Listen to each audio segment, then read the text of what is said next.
cauchemar où la foi et le doute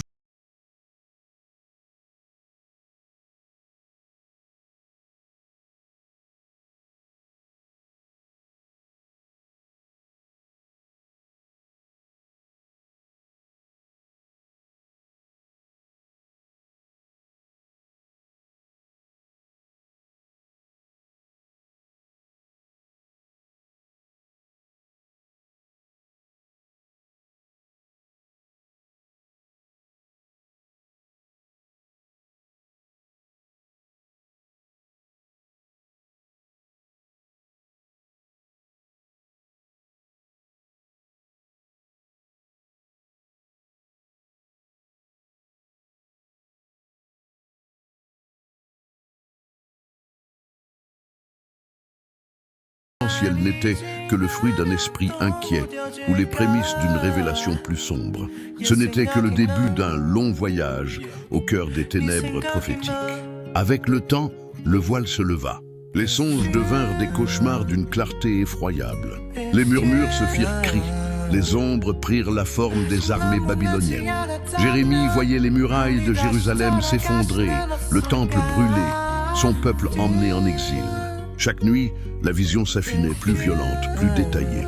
Épuisé, hanté, il parcourait les rues, sa voix se brisant d'urgence et de désespoir, implorant une nation sourde de se repentir avant que ces visions nocturnes ne deviennent leur réalité diurne. Le fardeau de ces nuits atteignit alors son paroxysme.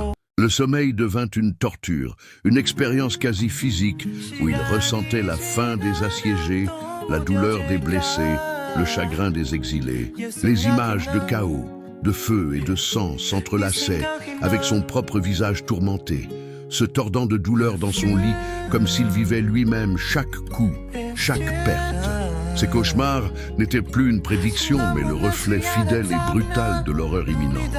Un fardeau qu'aucun homme ne devrait avoir à porter seul. Puis l'inévitable arriva. La prophétie s'accomplit. Mais pour Jérémie, la fin du siège ne signifia pas la fin des cauchemars.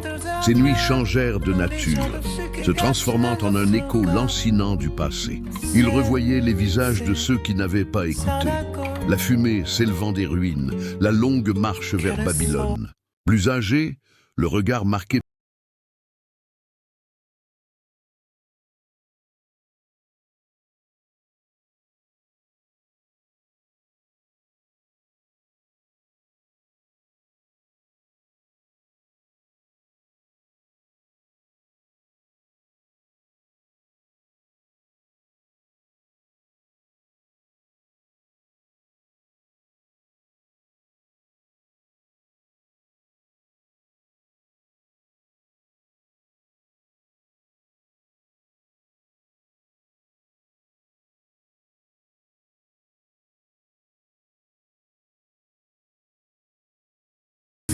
du soir s'étirait sur les collines, un jeune homme nommé Jérémie trouvait rarement le repos.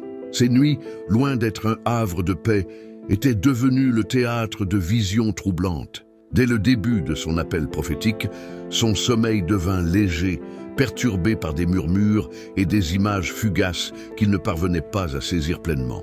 Il se réveillait souvent en sursaut, le cœur battant la chamade, une angoisse sourde l'étreignant sans qu'il en comprenne la cause. Dans l'obscurité de sa chambre, il se tournait et se retournait, son esprit assailli par des pressentiments qui dansaient comme des ombres furtives sur les murs. Au fil du temps, ces perturbations nocturnes s'intensifièrent. Les cauchemars, autrefois sporadiques, devinrent plus fréquents, plus vifs, transformant chaque nuit en une véritable épreuve. La simple idée de s'endormir était devenue une source d'anxiété.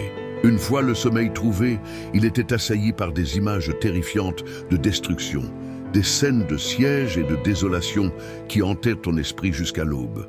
Au petit matin, les signes de ces luttes nocturnes étaient visibles sur son visage. Des cernes profonds marquaient ses yeux, et sa concentration pendant la journée diminuait, témoignant d'un sommeil de plus en plus fragmenté et insuffisant.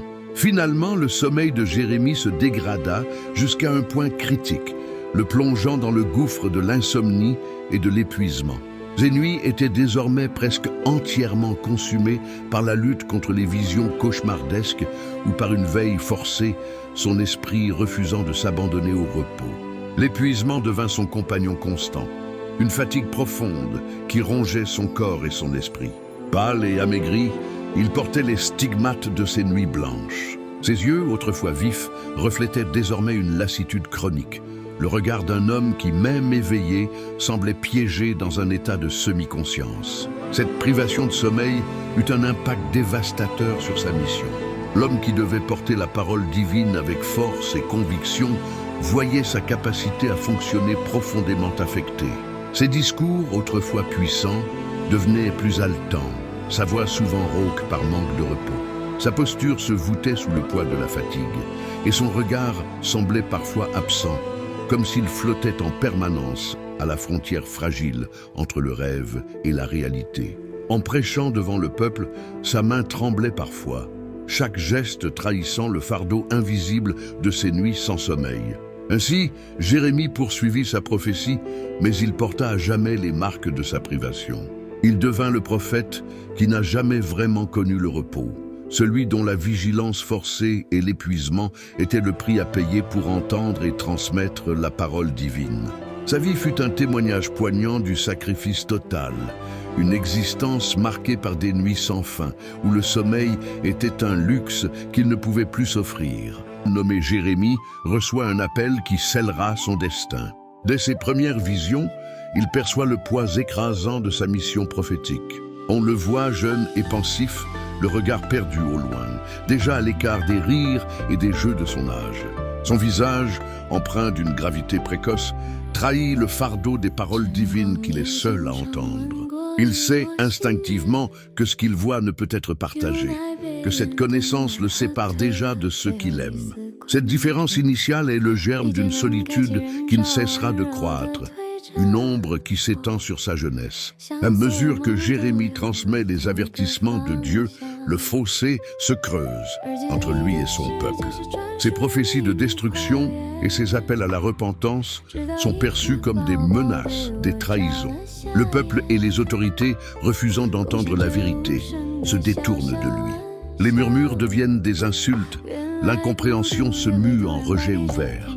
Il est marginalisé, pointé du doigt, devenant l'homme à fuir, le porteur de mauvaises nouvelles.